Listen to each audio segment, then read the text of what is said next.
Hadn't done this in quite a bit. A long time actually. Thought I'd show off my who would he be to me? My mom's granduncle and oh yeah, my great granduncle. This was the gun that he gave my step grandfather, which was my grandmother's husband. And it's like close to 80, 90 years old almost. It's a new Ithaca field grade double barrel shotgun with a beaver tail.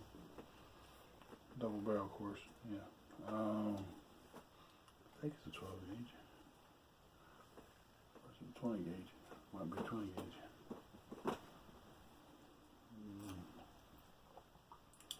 Let's see here. It's pretty old. I'm sorry, Herb. Yeah, it's ow! Kind of neat markings and stuff on it.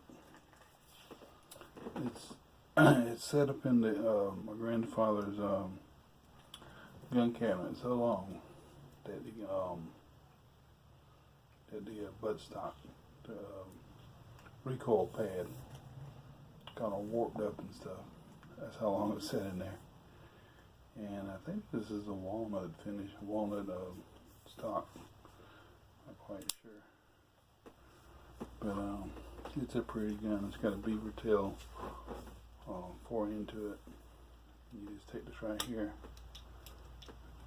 and that's why it gets it out.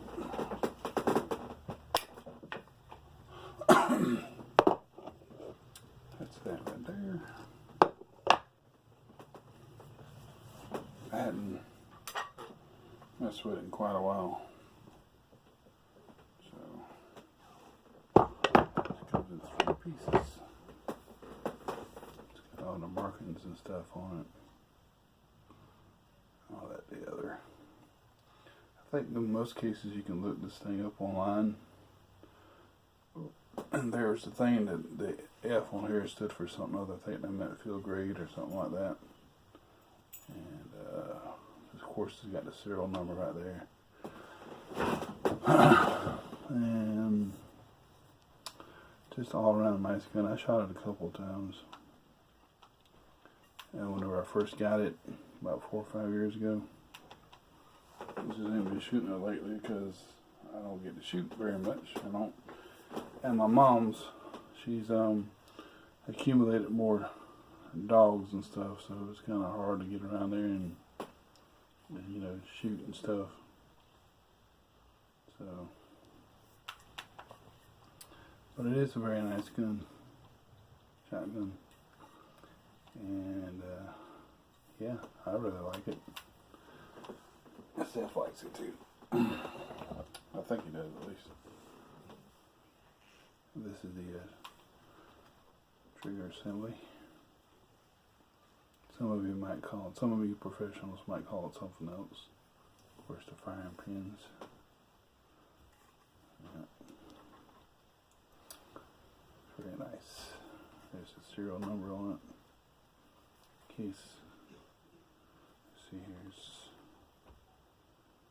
patent 462882. Oh yeah, it's a 20 gauge. I'm sorry, yeah, it is 20. I did say that, didn't I? F20, 20 gauge. Yeah, I did say that. I was thinking of getting another recoil pad for it, but I figured by the time I get all that, you know, the time I try to search that down, you know, it wouldn't look original to the shotgun, so I just decided to let that stay on there. It's a white line recoil pad. See it right there, white line. But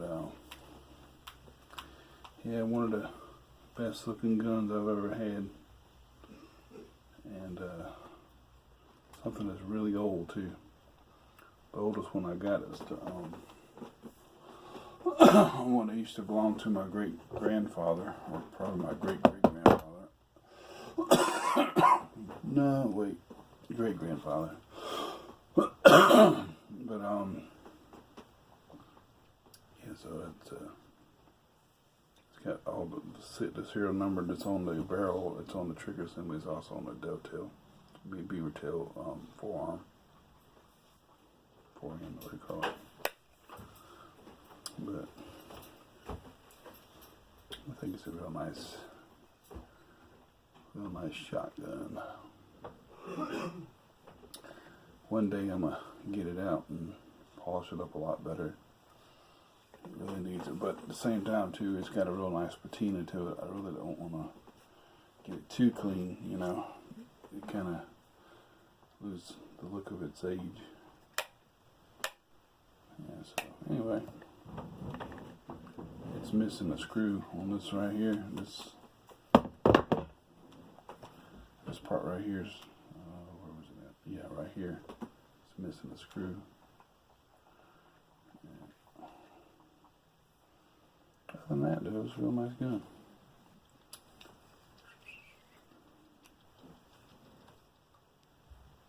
So let's see if we can put it back together.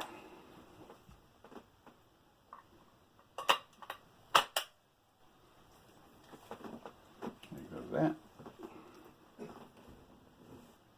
still got that oily smell to it. Probably need to wipe it down with a rim wipe when I get done with it. That goes there.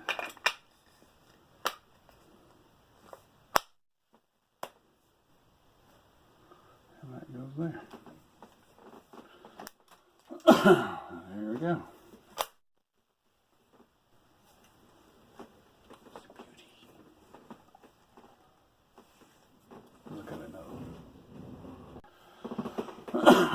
So this is my great grandfather on the holiday side. This is was his, I guess, assume it was his shotgun. I think it's a 1900 H&R. It's a 12 gauge. It will never fire again because it was whenever I found it, it was pretty much, well, I didn't find it right off. My uncle found it, and he knew exactly where to look for some reason or another. We were in the back of we were in the back behind the old house there, and we went to what you call a pack house. So that's where they, they pack meat and stuff like that, hung meat and stuff like that, and went back there and everything, and he went to digging around in the dirt. And he found the barrel right here, of course, not right there. He found the barrel and he found the trigger assembly. And, it was all corroded and everything, buried in dirt, who knows how long. And he said, "Hey, Bub, you want this?" I said, "Sure, thanks." He said, "I probably belong to your great-granddaddy." Well, he said his granddaddy. Well, it wasn't my uncle's grandfather. It was my dad's grandfather, because my uncle and my dad had two different fathers. So, anyway, what happened was when I first moved down here, it was just in Tennessee. It was just a barrel and it was the trigger assembly. And so I went online and I found this Ivor Johnson. I think this is an Ivor Johnson forend there, and also this stock. But I think the stock that this one might have came off of, the one that was original to this one, it didn't have a pistol grip. It had like a straight, it was just, well, I don't think it had a grip to it. It was straight stock. It didn't have that bump in it, pistol grip in it. But anyway, I just keep it for nostalgic reasons. I also got a 12 gauge trigger assembly that I have not yet found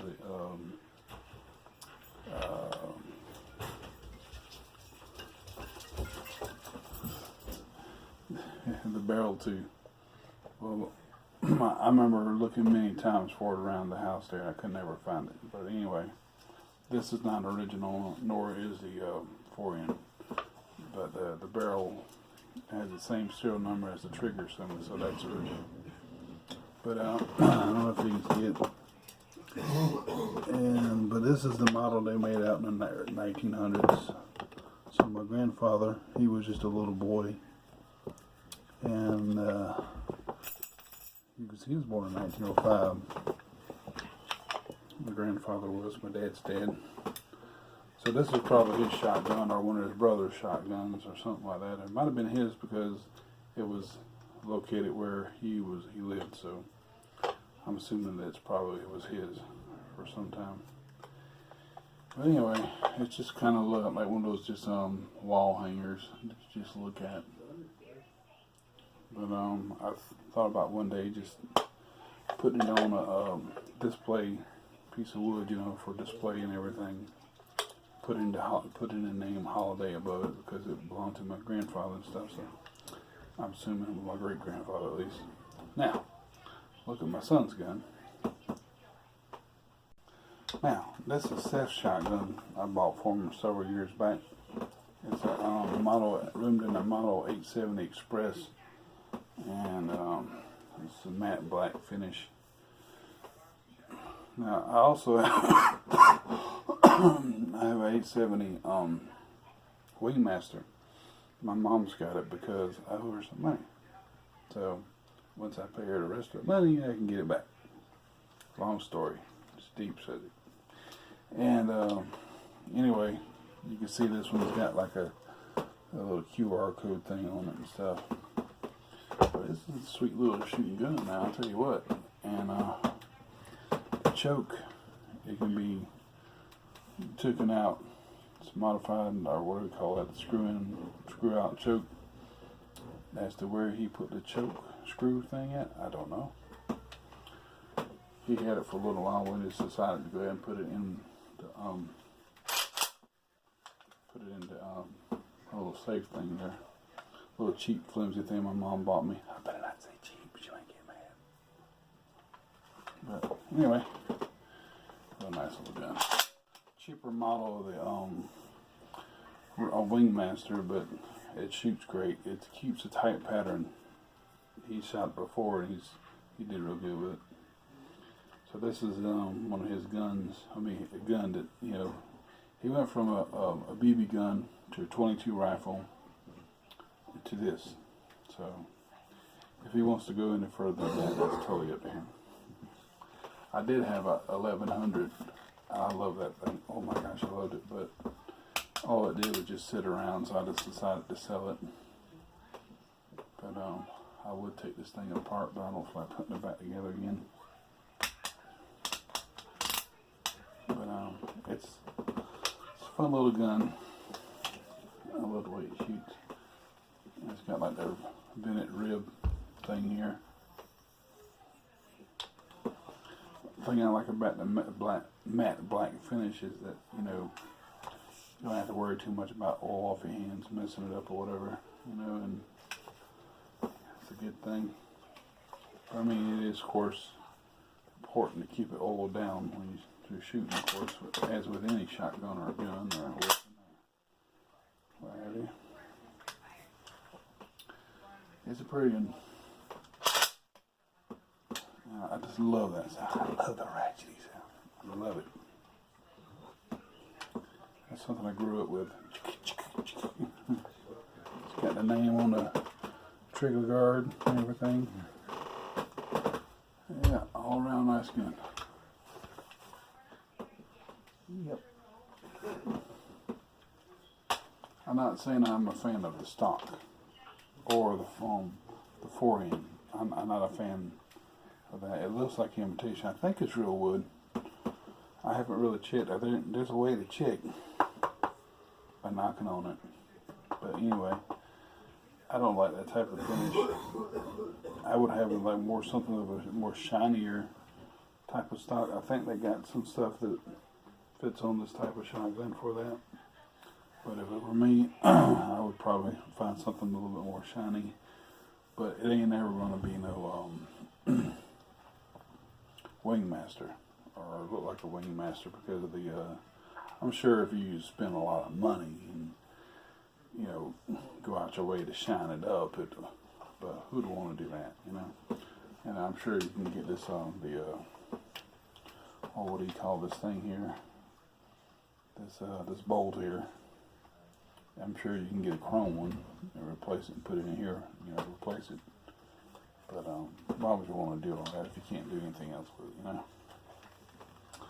know? Anyway, that's that. Just thought to show you some guns. Should have hit. Alright, we'll see you later. The other piece of a shotgun we found in the old pack house where I used to live down in Manning, South Carolina, my grandparents' old place. And let me turn the light on here. This is a Crescent Davis shotgun. I think it was a 12 gauge. I think it said 12 gauge back here somewhere or another. Yep, 12 gauge right there. 12. It's like a 1 and a 2 and a gauge with a triangle around it. I never found a barrel or trigger assembly for it. I think what it had was the stock or whatever probably had the trigger assembly come with it, because I never did see a bolt hole for the front part of the trigger. The trigger guard. But I don't know. I might start looking up here and see if I can find one for it. But as you can see, it's a very old gun.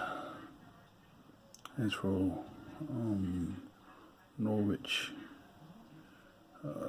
Connecticut. And Davis, I think it says, you can see part of it right there. It says Davis. Davis certified shotgun, I believe. And I remember it took me a long time to get all that rust off just to find that. I mean, I found that this must have been back in shoot, 96, 97, whenever I found, well, I didn't find this, but my uncle gave me both of the shotgun pieces, and I found the 4N, the buttstock and the 4N for the other one there. And like I said, that's not the 4N, it wasn't original to that one. But anyway, I never did find the barrel or stock or trigger assembly for this one. I believe this also belonged to my grandfather or my great-grandfather, because we found it in the pack house back where I used to live there in Manning, South Carolina. And my great-grandfather ran a store, and he used to get all kind of stuff in, and I don't know if he ever bought that shotgun or this one from there, but could have been something other he bought early on, but it was passed down. But anyway, that's pretty neat, and I thought somebody might be interested in seeing it. It's really pitted. I might go in here in a few minutes to see if I can find information out on it. It's a 12 gauge single barrel. It should be pretty interesting. Well, that's all for now. Anybody got any ideas on it or got some more information? How about let me know? All right.